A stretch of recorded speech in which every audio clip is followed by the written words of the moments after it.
Kamala Harris did a really weird interview with Rachel Maddow, and I'm not a Kamala Harris hater. I think she had her strengths and weaknesses, but I just want to talk about it. I'm Cam from Bulwark. I'm joined today by our expert on a lot of things, including randomly 1920s presidential politics, Snacks the Hip Hopper.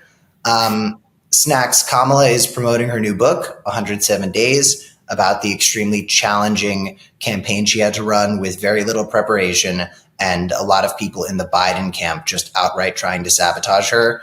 Do you remember those stories that came out that like Biden was just really pissed? Yes. A few months ago, yes. It was like, and there were kind of those stories going around like right around the campaign as well, that Biden's heroic stepping down. And I'm not saying I didn't want him to step down and he didn't make the right call. He just made the right call way too late.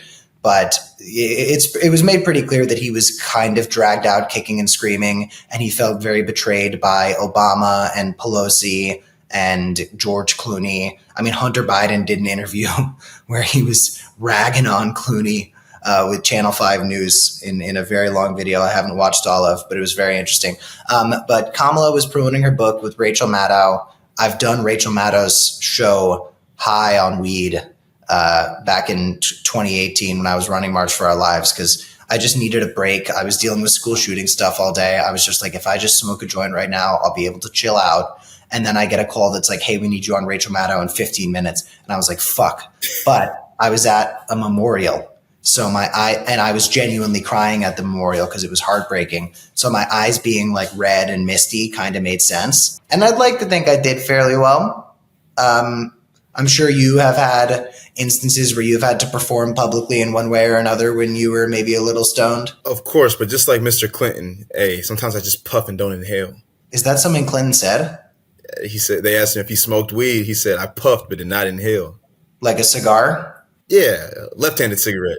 You're not supposed to inhale cigars, right? Yeah, no, not at all. You'll green out. But I mean, he said that he did the same thing with the left-handed cigars, you know what I'm saying? The marijuana cigars. So he never actually smoked weed.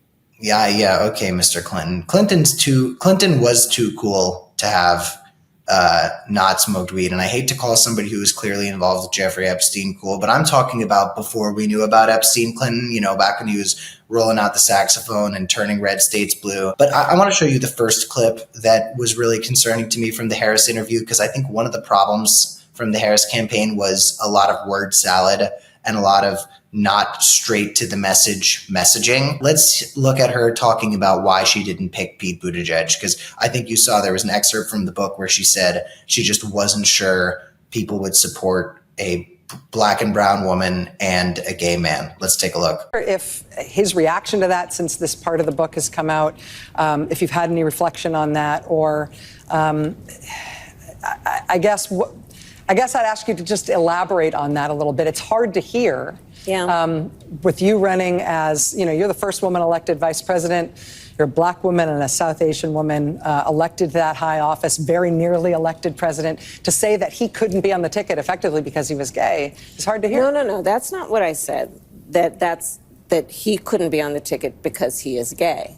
My point, as I write in the book, is that I was clear that in 107 days, in one of the most hotly contested elections for president of the United States, against someone like Donald Trump, who knows no floor, to be a black woman running for president of the United States and as a vice presidential running mate, a gay man, with the stakes being so high, it made me very sad, but I also realized it would be a real risk. No matter how, I've been an advocate and an ally of the LGBT community my entire life. So it wasn't about any prejudice on my part, but that we had such a short period of time, and the stakes were so high. I think Pete is a phenomenal public servant. It's this really weird thing where Kamala goes, it's not that I didn't choose him because he's gay. It's that I didn't choose him because he's gay. And it's like, Do you have any experiences from that campaign of just hearing Kamala Harris's and all of her surrogates kind of like avoiding questions and just sort of mashing words into like one weird Frankenstein's monster of a sentence? And I like how you raise this point, because I think it kind of describes her whole campaign. A lot of people that I know, when you talk about, Kamala Harris and her campaign, how they felt about it, that word trust, like I just couldn't trust that she was going to do what she said she was going to do. I just couldn't trust that her messaging, I couldn't trust that she was going to make a decision and stand on it.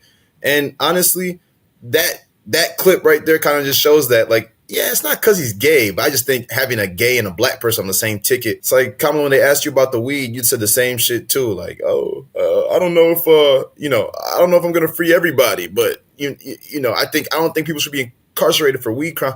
And you were the one who put all these people in jail. So it's just kind of like, man, you never want to admit, she never wants to admit what it looks like, but always wants to say it's not what it looks like. You know what I mean? It's also like the messaging with Joe, and I talk about this so often, but the idea that I'm going to be something new, but also not throwing Joe under the bus. I think she should have thrown Joe under the bus, and I think Joe should have been completely fine with that, just in the interest of the party. But people were not happy with how the Biden administration was going. And if she had just gone on and said, listen, I was the VP, that's not how I would have done it, this is how I would have done it, and presented options that were just staunchly different from how the administration was going, people would have felt like they were voting for something different. But instead, she was simultaneously saying, we're going to pave a new path forward, but also the last 4 years have actually been great. And that's not to say that there weren't many pluses to the last 4 years. What I'm saying is it was another one of those situations where they're trying to have their cake and eat it too, and just, do this form of messaging. But I'm wondering, like, when you were talking to Black people in Michigan, a swing state, about what concerns they had about Harris's honesty, like, what were the primary issues on that? I mean, there you go. The number one, I think I just kind of said it was, and it's not because it has anything to do with weed. It just has something to do with, her character and how she is. But it was just things like that, man, like the weed charges. What she's going to do in terms of foreign policy? What is she going to do in terms of, our economy and this whole, Palestinian thing going on, man? But nobody could trust that what she was going to say was actually going to get done, and what she was running on was actually what she had envisioned for the United States. And like you said, it's hard because when she didn't come out and strictly like differentiate herself from President Biden, it just led people to believe, like, okay, so are we just going to get another Biden for 4 years? Like, are you really just going to be the VP and Biden's going to tell you everything what to do, or you're somebody else is going to be, controlling what's going on? Like, are we really running? Are we going to see President Kamala Harris, or are we just going to see, a cabinet for Kamala Harris as the president? Trump, Yeah. fortunately or unfortunately, Trump, without a doubt, you can say, like, yeah, I know this guy's going to at least do this and this, like he had that for lack of better terms, motion. He just had that going on for him. Also, instead of ever trying to like say contradictory stuff and see if he can get away with it, he would just outright lie. And there's a difference between trying to say two things at once that contradict each other and just straight up having the audacity to fucking lie. Like when he said, I don't know Project 25, I'm not familiar with Project 2025. And then he just outright enacts Project 2025 down to a T. But I'll show you one more clip from this interview. This is Kamala Harris talking about Zohran Mamdani and having the opportunity to enthusiastically push forward this idea that the party is moving in a specific direction, but then just kind of like giving a non-answer. And let's take a look right now. What do you think of him and his candidacy? And what do you think of mainline Democratic shyness and agitation about the prospect that he's going to win? Look, as far as I'm concerned, he's the Democratic nominee and he should be supported. Do you endorse his candidacy? I support the Democrat in the race, sure. But let me just say this. He's not the only star. I know that, he's in New York, and I know New Yorkers think they're the center of the world, and here we are in New York having this interview. It is the biggest city in the country. And I love New York, as the saying goes. I really do. But, there are people like Barbara Drummond in Mobile, Alabama, Helena Moreno in New Orleans, they're all running for mayor too, and they are stars. So I hope that we don't so over-index on New York City that we lose sight of the stars throughout our country who are right now running for mayor and many other offices, governor, and so on. So that's where I am. You know, she had such a slam dunk opportunity to align with the future of the party. And she talks, one of the things that was concerning to me was she talks about Barbara Drummond as a rising star. And it's one thing to say, like, I like the way this person goes about politics. And it's another thing to say, like, this is who we ought to be focusing on. I think there was kind of a lowercase silent, don't think about Zoran, think about this. But in this mobile mayoral runoff election, it was Barbara Drummond, black woman, versus a really weird looking dude. He's up on screen right now. He's small, but you can kind of see him, named Spiro Chiriogotis. And Spiro is a Republican. Democrats absolutely obliterated in this area just a year ago. And Spiro won 51% to 48%. So it's just a little concerning to me to see the Kamala Harris, who is a leader in the party, talk about a rising star and just mention someone who lost in a place where she should have won. But we'll get to that another time. Snacks, thanks so much for joining.